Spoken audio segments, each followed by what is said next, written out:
בשנות ה-90 של המאה הקודמת, מדינת ישראל חוותה גל עלייה אדיר, ששינה את פניה לבלי היכר. מיליוני יהודים ממדינות ברית המועצות לשעבר הגיעו הנה, והביאו איתם סיפורים, כישרונות ואתגרים עצומים. הסיבות לעלייה היו מגוונות ומורכבות.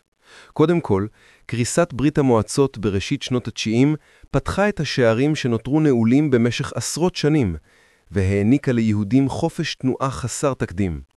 מעבר לכך, רבים חשו עלייה באנטישמיות ורדיפה גוברת באזורים מסוימים.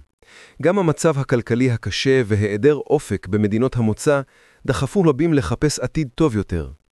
אבל מעל לכל, הייתה שם גם שאיפה ציונית עמוקה, כיסופים לישראל ולחיים יהודיים חופשיים, שהודחקו במשך דורות.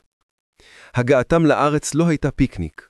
העולים החדשים נתקלו בקשיים רבים, מחסום השפה העברית שהייתה זרה להם לחלוטין, פערים תרבותיים עצומים בין מנטליות סובייטית קשוחה לחברה ישראלית פתוחה וים תיכונית, ובעיקר קשיי קליטה מקצועית.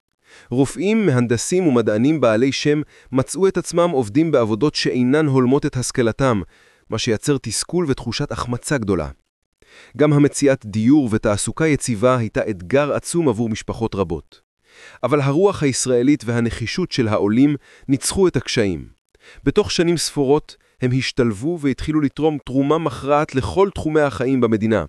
הם הביאו איתם ידע אקדמי ומקצועי נדיר, שכלל מדענים, מהנדסים, מוזיקאים, אמנים ורופאים מהשורה הראשונה. הדוגמה הבולטת ביותר היא תרומתם הבלתי רגילה לתעשיית ההייטק הישראלית. עם רקע חזק במתמטיקה, פיזיקה ומדעי המחשב, הם היו כוח מניע בהפיכת ישראל לאומת הסטארט-אפ שאנחנו מכירים היום. הם לא רק עבדו בחברות קיימות, אלא הקימו חברות חדשות, פיתחו טכנולוגיות פורצות דרך ודחפו את הכלכלה הישראלית קדימה. העלייה מברית המועצות לשעבר הייתה אירוע מכונן, שהעשיר את החברה הישראלית במגוון אנושי ותרבותי, חיזק את כלכלתה והוכיח שוב את כוחה של ישראל כבית לעם היהודי. זו דוגמה מעוררת השראה לכוחה של נחישות, יכולת הסתגלות ותרומה הדדית.